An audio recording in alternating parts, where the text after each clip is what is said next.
Hey, what's happening? Welcome back to the permission statement. If you're getting here for the first time, welcome. If you're coming back for another round of an interesting story, I appreciate y'all for spending the time to listen to this saga. So, we had court yesterday, and I gotta say, I have to empathize, or I want to try to empathize with the judges because they have a difficult job. When you really sit back and think about it, there's two different sides, and both sides are usually going to be combative or argumentative at least, and you have such a small window to get things done. They have to look through a keyhole essentially and try to sift through everything and make decisions in such a short period of time. So I do my best to try to be empathetic. They do have a hard job, man. I don't know how they get it done. So much to do.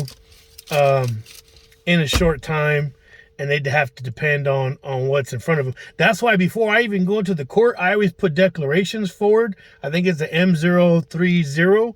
I put declarations forward first, and I mark the exhibits, each one, whether it's a text message, a printout of a text message, an email, and I mark the exhibits. That way, if I'm presenting something in the courtroom, I'm like, Your Honor, exhibit such and such, as opposed to just being like, well, this happened, and what, because the way the rules are put forward from how I've been explained is that it's based on the preponderance of the evidence, that the burden of proof has to be met, and it's the people that I deal with, they don't put none of that stuff forward. They just say, hey, this all these lateral attacks and personal attacks, I don't know, is it ad hominem or whatever, when attack against a person.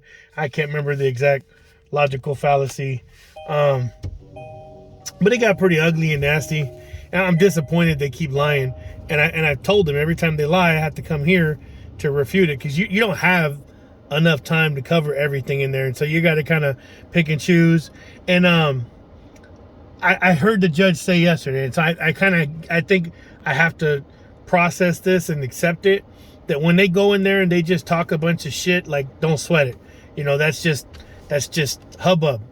And because every time they talk all that crap, I'm like, what the heck? And I think what I heard the judge say is like, that's not, substantive, that's not the issue. But it's like, I don't know, because I couldn't see the judge's face because I have to show up remotely now because of what happened at the court, understandably,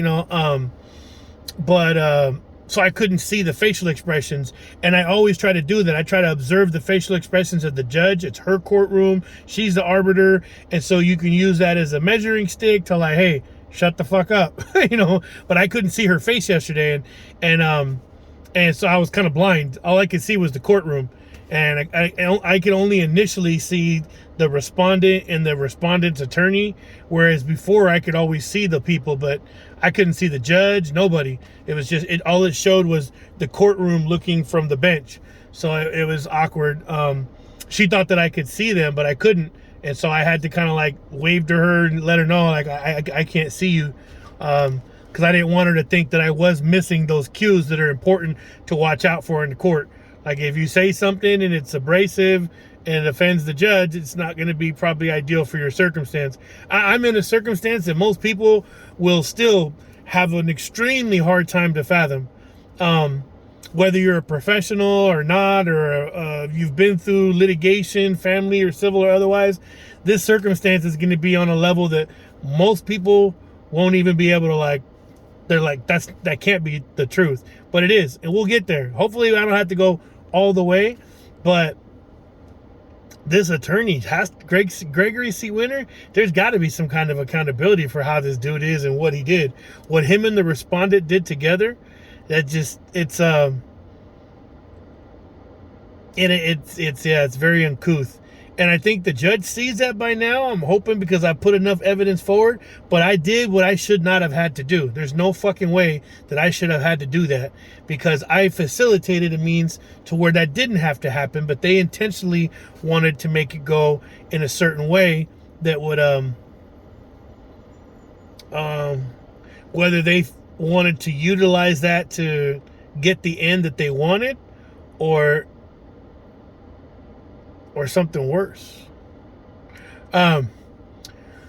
But I'm back on the grind over here working. I want to tell y'all a story about my friend, Fernando Salazar. He was with me in SRCC in Norwalk in 1994. He was in that riot too that got kicked off by Spank Booty. That was that guy's nickname, Spank Booty. And later on, I saw him many years later, and we were friends, and he grew up with my friends, and we was hanging out, and I would often do the driving. For most people, I do the driving because I don't drink, or I don't drink enough, or I drink within the limits. Not saying that I haven't drunk more than I probably should have, but I don't. I mean, if I have even one beer, or a drink, that's rare. So I usually get stuck as the designated driver. But I had to go to Maryland, so I was in either Bethesda or Gaithersburg, and I was on the other side of the country. And I was at the hotel, and I got this phone call in the morning of a woman screaming and crying. It was his wife, and she said she had got a phone call that Fernando had passed away. There was an accident, and I immediately got on the computer from where she had told me the name. It was like Roberts Lake or some lake over there off the 8 freeway or something, heading towards like Barón or Viejas or one of the casinos. I mean, it's been years. And so, and bam, I saw a picture of his car, and I immediately knew. And so I got on a plane, flew back. But because I wasn't there, not saying it's my fault that he passed away, or because I wasn't there, he was hanging with bad people. But the people that were with him were exactly the kind of friends that I've been alluding to, that I've been dealing with my spouse in this disillusioned marriage. The woman that I had given my heart to and made it, we built a legacy and a child with. But she has these friends that they like to drink and drive, and they have no problem encouraging other people to do it too. They think it's their kind of like privilege or something. Whether it's because they're females, or whether it's because they feel that that's the way they should. I mean, they've literally said that. They're like, we're okay. And my spouse, like I said, has 2 DUIs. They were within less of a year, and more alcohol was in her system on the second one. She had to do jail time. So no, it's not a nothing burger. And it's definitely not a nothing burger if you die, which the road to get to our house kills people 100% sober. So drinking and driving on that road to get home, that corridor, it's not an ideal circumstance. I put a video forward so people can see it. It's not a joke. And these other people live at home with like their parents or whatever and stuff, and just, not very responsible to begin with. They all work, they got jobs, but some of them live off the county. Some of them live at other people's houses, grown adults, and then young adults. And then, like I said, some still live with their parents. So they don't own a home. They don't have a job that they have a title and a responsibility to the county of Napa. And that's what happens when these accidents happen. The first thing they focus on, because if it's just like a regular, like a construction worker, you're probably not going to hear about it. But if it's a judge, a police officer, a nurse, a social worker, it's going to be front and center. Nancy Pelosi's husband, that matters to people. They want to throw that out there because it catches more attention. But if just Joe Blow coming home from working, they usually wouldn't say much. And so I've been dealing with those kind of people, and it got to just like a point where enough was enough, and I went to go get help, and here we are. But my friend Fernando, he was out hanging out with friends that had that same kind of mindset. It's just like party, get it how you live, do whatever it is, no matter what the consequence. And they were at the casino, and he wanted to leave, and they were inebriated exceptionally, and he left, and they were like, oh yeah, all right, bye, see you later. And he gets in the truck and he takes off. And fortunately he didn't have a passenger with him, but he was on the wrong side of the road, and he was going up an incline, and so you can't see what's on the other side of that until it goes like up and then over. And there was a truck, a bigger truck, like a Ram 1500 or 2500 coming up the other side, and he was in a smaller like Dodge truck, like the little smaller pickup trucks, and they hit at the top, and he died instantly, and the other guy had to be life-lighted and treated. He was in serious condition. And not only did Fernando die and his wife lose her husband, but they sued his wife for everything she had and that she didn't have as a result of that accident. And I always try to like bring that up to people, like, hey, if you're married or if a friend takes your car and they're doing something bad in it, or you have a brother that's a degenerate and he's doing stuff on the phone that's in your name that could get you caught up because they might ask you a question. If you lie to them, then you've committed a crime that you could be charged with. It is serious. You got to think like that. When you own a home, when you have a responsibility, they can take those things away from you. When that dude ran that stop sign and crashed into me and my face broke the window and all that, and he drove away and I had to chase him down, the video's on here of me having to high-speed chase that dude down because he tried to escape after he hit me. That wasn't his car. He was driving his girlfriend's father's car or his dad's car or something, and the coverage was only for like $50,000, and the medical bills were far more than that. So if they had owned a home, they would have went after the house to get the rest of the money. So it's very important that you look past sometimes that, like, oh, my friend, or oh, my relative, and if they're doing stuff that can put you at risk, whether it's your freedom, whether it's the things that you hold, that you have a responsibility to your family, like your wife or your kids, or if you're a woman, your husband or whatever, and you're out, oh man, me and my girls or whatever, blah, blah, blah. I mean, that's not proper to put that on your family. The same degenerate kind of person that I was talking about may or may not be driving down into Mexico and not getting something as simple as pulling over and not getting that Mexican insurance that they say it's illegal in Mexico.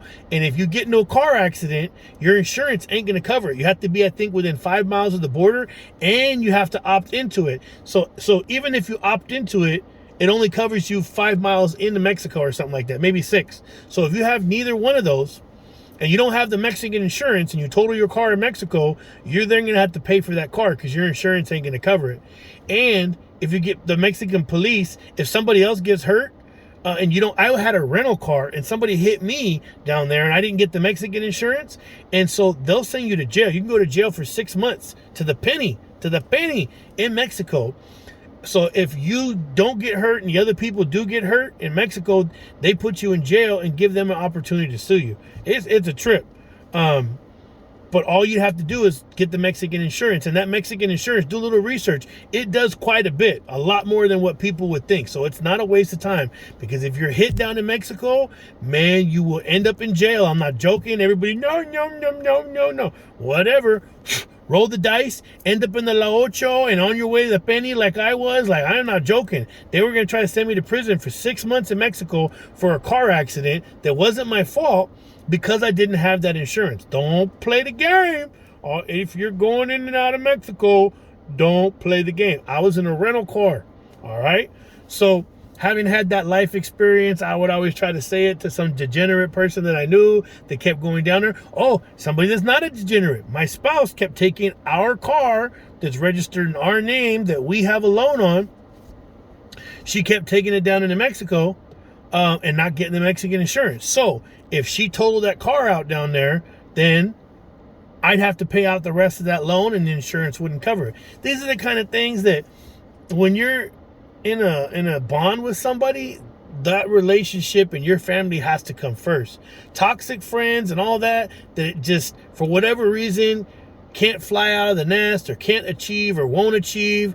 It's like, hey, I love you, thumbs up, but let me know when you get it together. It's nice seeing you. Cool. Hit me on the Instagram or something. But that should just be about it, because they're like dead weight sometimes. I hate to say it. You know, I would probably like that too. Until they make that decision to pull their head out of their own asshole to make forward progress, then it's just like they're blind. Because think about it. If you had your head up an asshole, your own or somebody else's, you're not going to be able to see. You're blind. Blinded by the ass. Until you pop your head out of that butthole, then you can see. Then you start making forward progress. That's all I'm saying. We got a lot more to kick. I got some more stories to tell. I got some interesting stuff to put forward because, like I said, if they lie in the courtroom, everyone lie, I shall press forward 3 truths at least, because that's how you do. A lie in motion is like an object in motion. It will stay in motion until acted upon by equal or greater force. And this force, and the force required in this case when there's a lie pressing forward at you, to you, past you, it has to be the truth. The truth, the whole truth and nothing but the truth, so help you, is going to be the equal or greater force that shall stop a lie. And it's crazy because they just go in there and lie like crazy. They go in there and they lie like crazy. And so now I got to do extra work. And yeah, folks, it's going to be a little bit of a wild one. I got more stuff I got to put forward, more stories to tell. So I appreciate y'all for riding with me. I'm at work. I got to get back on the grind. Have a wonderful day.